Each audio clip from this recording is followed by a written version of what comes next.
Hello, beautiful ladies. So it's again Claudia from Nourished by Claudia. And today I have the pleasure to be talking with Jade from the It's a Mind Game podcast. She is a podcaster. She's actually my favorite podcaster at the moment. And she's so much more than that. She is a personal trainer or was a personal trainer. We're going to get to that in a second. And she's also a mom of a beautiful, beautiful girl. So thank you, Jade, for being here with us and for sharing your stories and bringing in all your expertise. How are you feeling? I'm wonderful, and it's such a pleasure to be here after our original conversation on the podcast. I feel like I've known you forever. And I'm so excited to be sharing more stories and more insight into the HA recovery space. I was really looking forward to talking to you again. And please, let's clarify. Are you still a personal trainer? I've actually just started personal training again probably 4 months ago.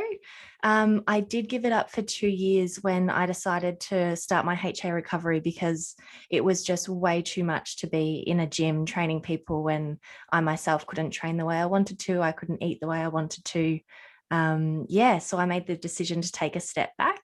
And I'm really glad I did, because now I feel like I'm refreshed. I achieved all the health goals that I needed to, and I've got a much better capacity to help other people now. So That's fantastic because today we're going to be talking about exercising and weight gain. So that's going to fit perfectly with our topic of conversation. So would you mind sharing a little bit of your story? What happened and how come that now you're talking about hypothalamic amenorrhea and eating disorders and so on and so forth? yeah, of course. So my journey started when oh goodness, I was about 20 years old, and I had done my personal training course. I had always been buying those Oxygen magazines and the women's health magazines and seen all these beautiful bodies on the cover. I was a gymnast when I was younger, so I always had a lean body. I had abs and muscles, and I guess I was always complimented for that.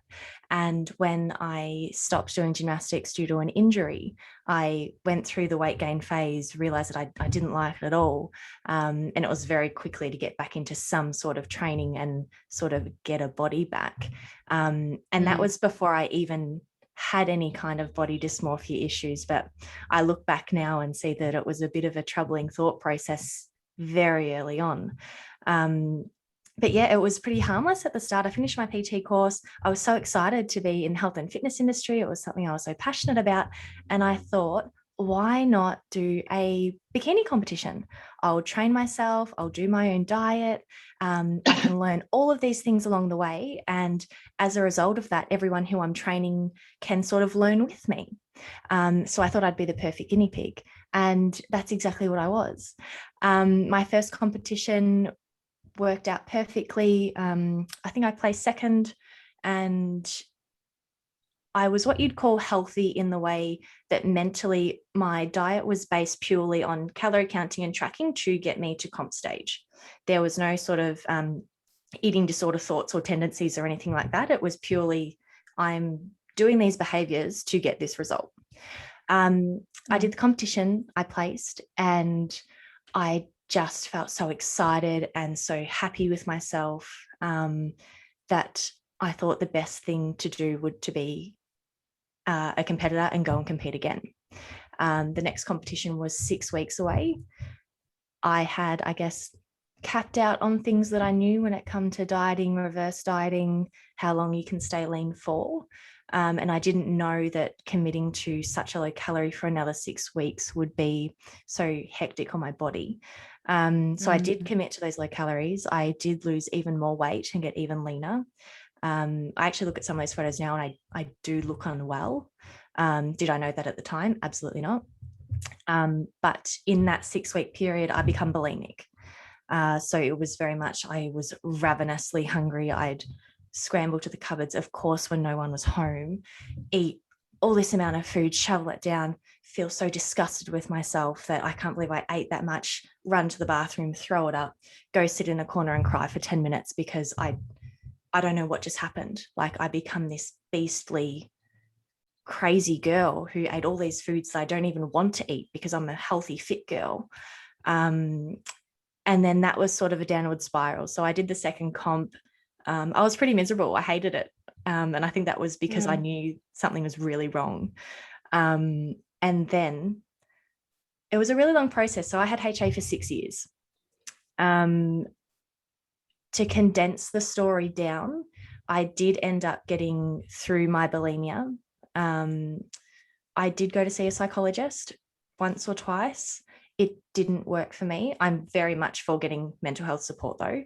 But I found that they were just too pushy and they didn't seem to understand my psyche and how I was thinking. It was very much a just eat, just don't train, just gain weight attitude. And as I'm sure you and your listeners will understand, is that it's not that simple.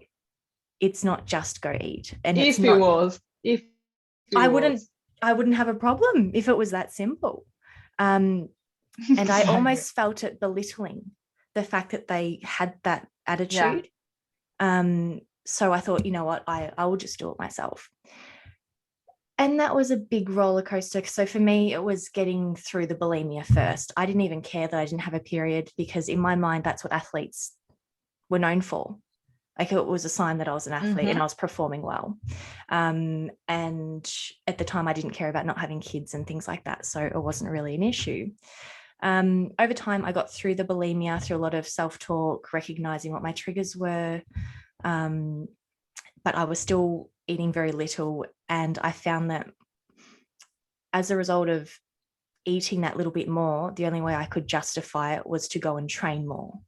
So I kind of got rid of one condition and made another one worse, which led me down.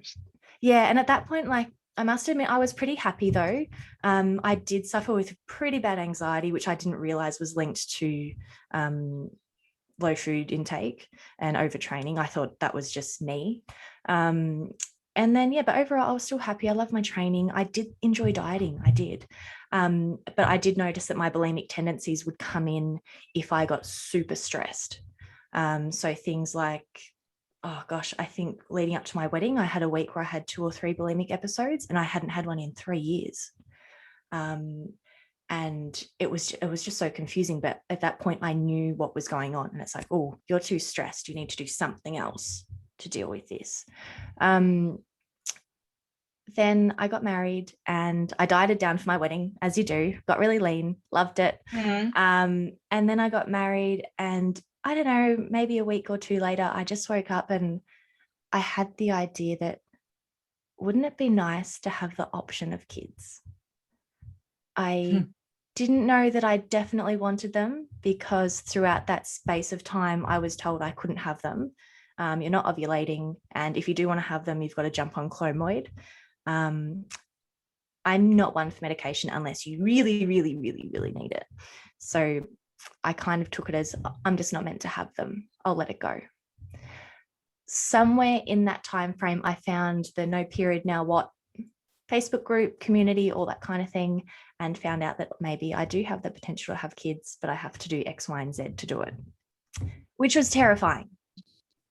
I need to eat more and train less. Are you freaking kidding me?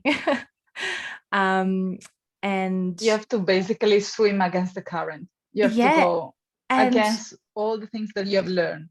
And I read it for quite some time, and I was reading people's posts on Facebook, and I thought, I'm so happy for them, but I can't do that. That's not for me. I don't know how to not be the person I am. I don't know how other people will like me if I'm not this person. I'm the fit girl. I'm the one who diets. I'm the one who trains. It didn't, like, my character wasn't a value. It was all just image. And how could I possibly go and gain weight and all of a sudden ruin that image, and no one likes me or respects me or wants to see me? I know that's not true now, but at the time I thought I would lose everything if I gained weight. So in your situation, was like shedding your skin and finding a new identity. It wasn't really eating less, eating more and training less. What's finding a new Jade, the Jade 2.0, the new version, upgraded version. And who is that? And who wants to be friends with her? And I'm sure you might have experienced the same thing, which is when you start losing weight, people love to comment and be like, oh, you look great, you look fabulous. And all I had in my head is, what's going to happen when I start gaining weight? People are going to be like, oh, you're disgusting, you're unhealthy, what are you doing? And no, that's not true, but that's what you think. I did end up going half in for 11 months. So I thought I'll eat more. I'll only train an hour a day. I changed industries. So I started doing employment services, which really helped me because it took me away from the gym space.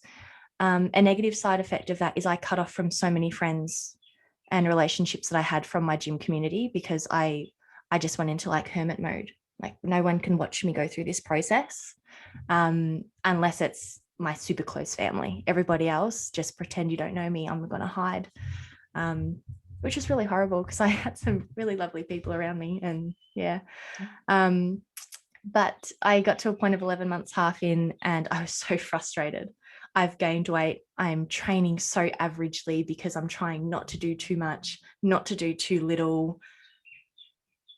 I'm fed up. Like I'm just so fed up. I'm going to go all in for 4 weeks.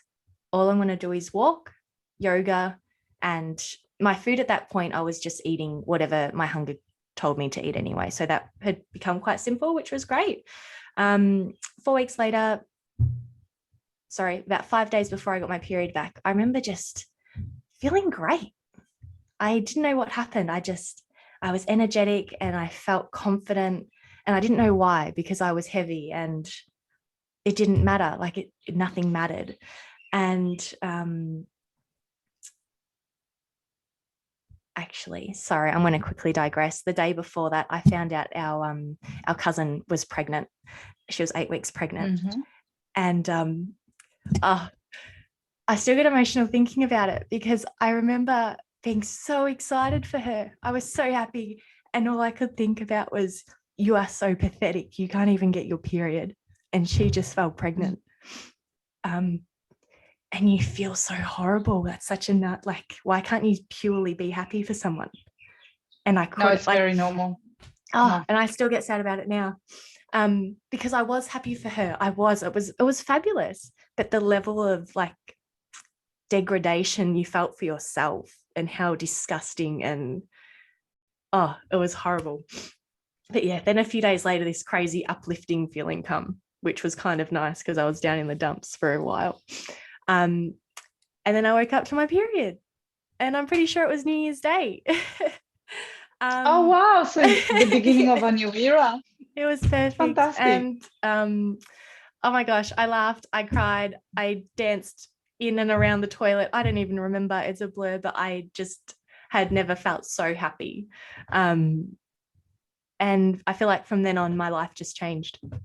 Everything was different. Everything is different when you get your period back. It's such a massive weight get lifted from your shoulders as well, because you have so many opportunities in front of you when you get your period back. And you share what happened with you and your cousin. And I felt goosebumps all over, because when I was trying to have a baby and I was stick in the HA recovery process, I went back home to Italy to visit my family. And one night I was having dinner with my sister and her husband, and she gave me a gift. And I opened the box and there was a pea stick with a positive sign. And I kept looking at the pea stick and I thought, am I pregnant? I couldn't even think that about she was somebody the one else. giving me the news. I understand. Yeah, because I wanted it so badly. And I'm like, but I couldn't, like my brain couldn't function. And as you said, there was this dichotomy. I really want to be happy with my sister because she's my best friend, the person that I love the most in the entire universe. But I feel like a failure because I hate her right now. And I hate myself even more. And how can I describe this feeling to anyone else without feeling crazy, without sounding crazy? And now that you just said it, you basically vocalized it for me and for so many women out there. Because I think, because it's two such intense emotions at the same time. Because there is part of you that is so happy for them, but then that part of you that just hates yourself is, it's terrifying when you think, like, it's sickening when you think back, because I don't know about you, but it's still raw. Like, as you saw me get emotional, you revisit it and you still feel it, and it's like, but things do get better. But yes, Things if you to have get better experienced that, incredibly. yeah, absolutely.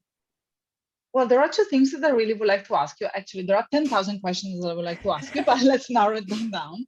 Yeah. So one is about weight gain and how you felt when you started gaining weight and, people perceptions and comments.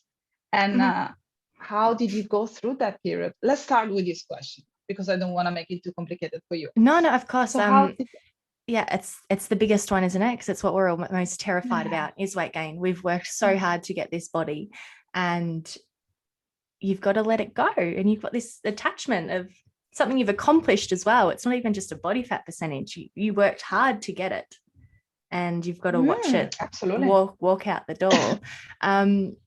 First things first, you need to brace yourself that it's going to be hard. I know there is some women who can embrace it and just be like, no, this is what I'm going to do. It's fine. And for those women, like, claps to you, because I wish I had that mentality to just embrace it. I had to talk myself through it every single day. I felt like I noticed a change every day, and obviously I didn't, but you feel more bloated, you feel heavier. If you get fluid retention, you feel squishy. You're having a shower and you're washing yourself and you feel different. So as much as you want to kind of just pretend it's not happening, it's everywhere. You look in the mirror and you feel a bit puffy. Like I said, you have the shower, you put your clothes on, they're slowly getting tighter. And it did happen over a long period. I think when I look back at it, I thought everything happened so quickly and dramatic, but it was quite a gradual weight increase. Step away from your scale. I kept weighing myself, and I think I just wanted to kind of punish myself a little bit emotionally. No idea why, but it's like I had to feel bad about the weight gain. I would strongly recommend any clothes that don't fit you, get rid of them. You don't need the reminder of the person who you were, because the person who you were doesn't have a period, and most likely that person will never be able to keep a period. So the idea of, oh, but I'll just get my period back, gain weight, and then I'll lose the weight straight away. I get it, because I felt that way. But while you hold on to those clothes, you'll keep thinking that way, because it's like this little voice saying, just go back soon, go back soon. You've got enough voices don't give in your yourself head. the option, basically. Yeah. You don't need that voice. Like, let it go. Buy some new clothes, and buy clothes that make you feel good. And, if you're used to always wearing gym gear that's really fitted, you might want to go and get a flowy top or a flowy dress that, if you are bloated, you don't feel it as much because it's soft and it's lovely. But talking myself through it every day, I did a lot of gratitude sort of work that wasn't so much about my physical appearance. So it's like, I'm so grateful I've got legs that I can walk with. I'm so grateful I've got arms that I can hug my husband. I'm so grateful that I've got a mouth where I can taste this delicious food. And I did that every day, twice a day, 3 times a day, until I got to a point where I didn't look in the mirror and go, your stomach's squishy, your thighs are fat. I just went, oh, how lucky am I that I'm this physically abled body? When that shift happened, the weight gain didn't matter anymore. Let me ask you, did you keep body checking yourself? Like, for example, taking selfies or mirror checking and all of those behaviors? Look, some of those behaviors for me still stick. I still pinch my stomach. I don't mean to. I'm conscious that I do it. It's nothing that makes me want to go jump on a diet or feel bad about myself, but I don't know. I've decluttered so many things, but that's one that's kind of stays there. But at the time, I looked at myself, and any kind of reflection there was, I just looked to check if I got any bigger or if there was a fat bulge or, all the time. It did start to go away, but I think it started to go away when I started to not think about my body as purely weight-based. When I started to look at it as a function instead, with, I can walk, I can talk, I can see, I can breathe, literally, and it sounds a bit woo-woo, but my body is the vessel to live this life. Without it, I can't enjoy anything. Happiness, sadness, excitement, family, relationships. So I know I've digressed, but what actually got me through gaining weight was shifting my focus to everything that I do have in my life. Yeah. And did you receive any Absolutely, no, it's beautiful, and please keep on sharing. But I was wondering, did you receive any negative comment that sets you back? Because so many people out there, they're scared of what other people think. But to be honest, I've never really, now that I look back, I haven't received a never negative comment throughout my whole HA recovery process. But I Yeah. was incredibly scared of it, to the point that I stepped away from the people that I knew because I was so afraid Mhm. of what they would say. And they Yeah. never said anything. Yeah. For something that's the biggest fear, I have heard of very few people that it's actually happened to. So no, I didn't have any direct comments, but I did have people say, "You look so healthy." And I hated Yeah. it. But Yeah. So at what the you're start, saying is that at the, I'm fat. yes. So later on, if someone says to me now, Thank "You you. look so healthy and well," I'm like, "Oh, thank you." And I mean it, thank you. But at the start, I'd smile Yeah. and be like, "Oh, thank you." And inside I was like, you might as well tell me Can I'm you fat just and I'm go away disgusting. right And now? yeah. And I look back now and they meant it. They sincerely were happy for me and thought that I did look healthy. But at the time, I actually ended up saying to more of my closest friends and family that knew what I was going through, I kind of had a weird but necessary conversation of, I'm really touchy with language right now. And if you do want to give me a compliment, and I'm not saying that you have to, but if you want to, could you more say that you like my dress or you like my hair or something like that? Because for whatever reason, I hear you say I look healthy and all I translated into is I look fat. And their response is, "What do you mean? Of course you're not." I said, no, this is not a you thing. This is purely a me thing. And when you say that, even though deep down I know what you mean, it really upsets me. So until I get past this, would you mind just shape shifting your compliments? And obviously, if you got no compliments to give, that's fine. But if you do, could we kind of angle it this way so I can just, keep progressing in a way that's not so emotional? It's so powerful that you did that. I remember that I had to threaten my mom because I'm still living in Australia. She's still living in Italy. Mm. And I was about to go on holiday to visit her. And I said, look, if you make one single comment, I'm going to jump on the plane and go back to Australia. But it's, Because I was so yeah, afraid of it. yeah. It's so, No, well, it, it's it our is. disorder behaviors talking. Yeah.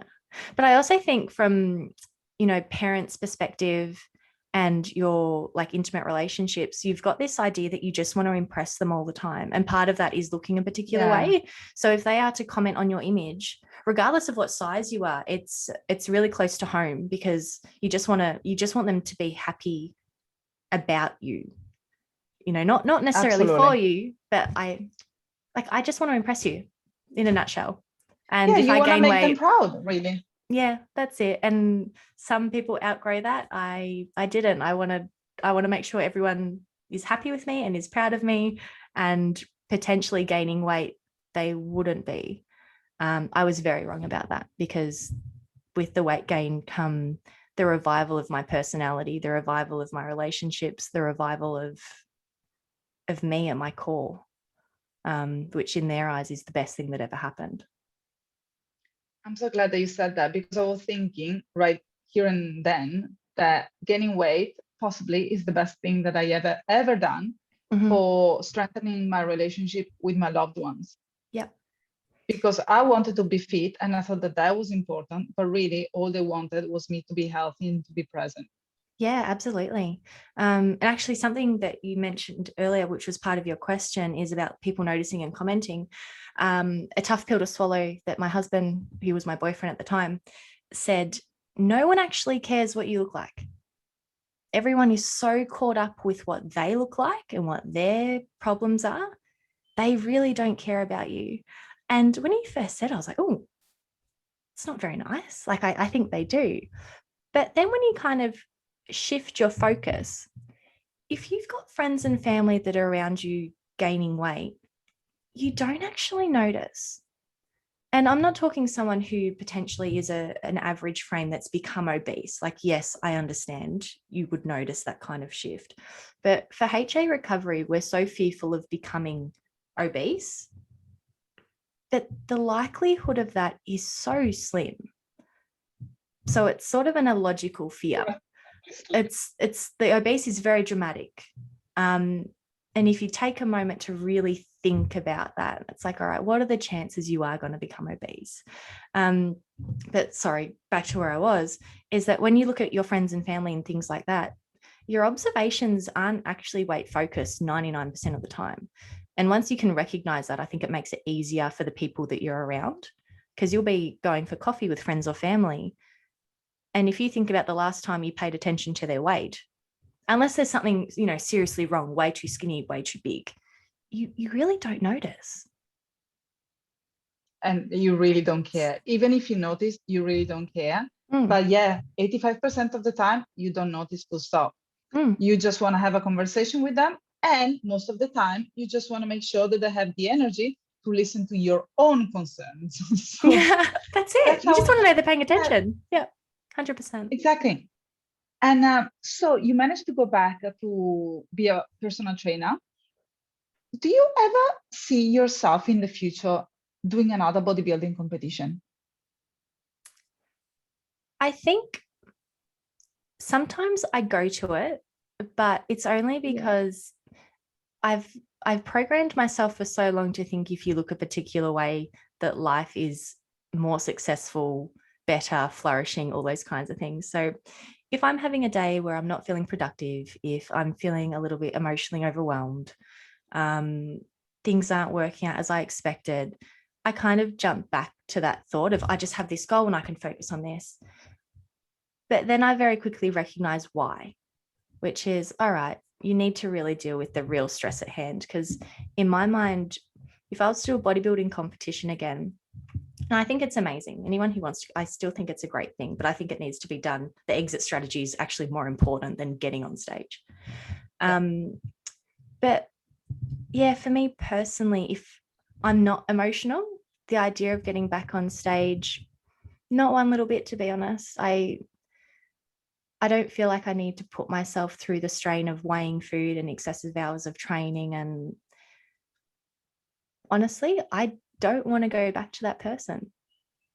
Like, I'm so glad everything that happened did, because of all the life lessons and the journey overall. And it led me to having my daughter and meeting my husband. But yeah, I can very confidently say, no, I don't want to, not one little bit. And so how do you know that now your relationship with exercise is a healthy relationship? I like to look at exercise as it's an added bonus to your life. All right. So your relationships are great. You are enjoying your social life. You're enjoying your work life. You're enjoying whatever your hobbies would be. I feel like you've got 3 facets to your life that you need to focus on and keep them all kind of balanced. And then exercise is like the icing on the cake.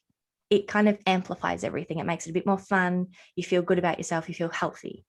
But the reason I say it's a bonus is because if you need to take a step away from it, it's not going to feel like your life's over. If you need to take a day off, life keeps rolling through. Your relationships are still good. Work is still good. Your hobbies are still fun. But when your relationship with exercise isn't healthy, if you miss a day, your day's ruined. You can't eat, you can't think, you can't enjoy anything. If you are thinking about going on a holiday and you're already planning your training plan for what you're going to do while you don't have access to your normal gym, normal running track, I would reevaluate. Unless you're in a competitive sport and, things shapeshift. But if you're kind of exercising for you, I think you need to be able to take a day off and not care. And I also think that you need to be having your period. Yes, beautifully said. And sometimes also, to me right now, exercise is being able to run after my daughter. Like, she 3.5 years of age, she runs quite a lot. So yes, when I spend like a couple of hours with her in the park, that's my exercise session for the day. Yeah. Whereas before it was like 2 hours at the gym, plus running after my daughter, plus doing some stretching at night and restricting my caloric intake. The brain space, the food and exercise used to take, it's unbelievable. Yeah. But and yeah. Sorry. No, I was just going to say on the brain space front, it's even the capacity to actually enjoy running after your daughter and not be thinking about food and training. To actually just be like, oh, you're so that's much a fun big and you're so one. energetic, versus you're chasing and being like, what am I going to eat next? What am I going to train? We've been here forever. I agree wholeheartedly. Yesterday, I had to spend the whole day with my little one sitting on the floor, like literally the whole day, 9 hours sitting on the floor. I would have gone crazy Yeah. until 3 years ago. And yesterday I was like, yeah, it was kind of boring by the end of it. And I wanted to move my body to stretch a little bit, but I was okay. I was just there with him. It's okay. And yeah, I think that the HA recovery process made me a much more empathic person and allowed me to get in touch with so many beautiful women like you are. And I'm so glad that we met. So Jade, let's share what you got. So you are the founder of the It's a Mind Game podcast, right? Yes. Do you want to tell us where we can find you and what you offer, or yeah, I'd whatever love is out to. there? Thank you. So essentially I started the It's a Mind Game podcast because I guess what this whole chat's been about is through the HA recovery journey, it's an emotional roller coaster. And I do truly believe that half of the battle of recovery is just getting your thoughts wrapped around the old ones and what the new ones need to be. So hence the title, It's a Mind Game. And I feel like if you can look at HA recovery literally as a mind game, it gives you a bit more power to make changes, because it's like, oh, this is just my brain playing tricks on me. What can we do to overcome this? And yeah, as for the podcast, I have a whole lot of women come on and share their HA recovery journeys, purely because they come in all shapes and sizes. And sometimes you just want to hear what people go through and to know that you're not alone with your emotions and that you're not alone with the level of exercise that you were doing that you need to do. Just the whole multifaceted thing of HA recovery and eating disorders too. So there's a lot on bulimia and anorexia. And then I have beautiful, educated, incredible women like yourself who also do coaching services, who share how you help women and also your own journey. So I guess it's a super safe space. It's super friendly in the way that everything's like a coffee chat. Nothing's really analytical or must do this, must do that. It's having a coffee with the girls, pretty much. Yes, and I love it, and I recommend everyone to tune in and subscribe, because it's my favorite podcast right now. Oh, thank you. That's so lovely to hear, because I don't know, I'm so passionate about it. So it's really nice when people reach out and sort of say that they enjoy hearing it. But yeah, overall, I just don't want anyone to feel alone, because they're not. And that recovery is accessible to everybody. Like, you're not the special case of, oh, not me, like everyone can. And then, yeah, as for contacting me, you can either contact me through the podcast, but you can just search It's a Mind Game on Spotify, Apple Casts, any kind of platform. Or you can find me on Instagram, jade.zsarik, so jade.zsarik. And for that, I do have a few podcasty things, and it's more so my life, but I mainly use it as a platform for a lot of women to DM and sort of check in about their journeys and stuff. So it's more of a message space to check in and have a chat. Yeah. I like your Instagram page because it gives me the opportunity to see the face of your beautiful daughter as well. So, and it's nice to see you as a mom, because you look beautiful together. No, thank you so much, Jade, for coming in today and sharing your stories and all the beautiful things that you just said. I'm so sure that the ladies from the Facebook group are gonna love this chat, and I'm looking forward to talking to you soon. Thank you so much. It's been amazing being here. And sorry if I talk too much. I get so passionate about this topic. You don't. You don't. I ramble. But thank you so Jade. much. Bye, beautiful. Bye.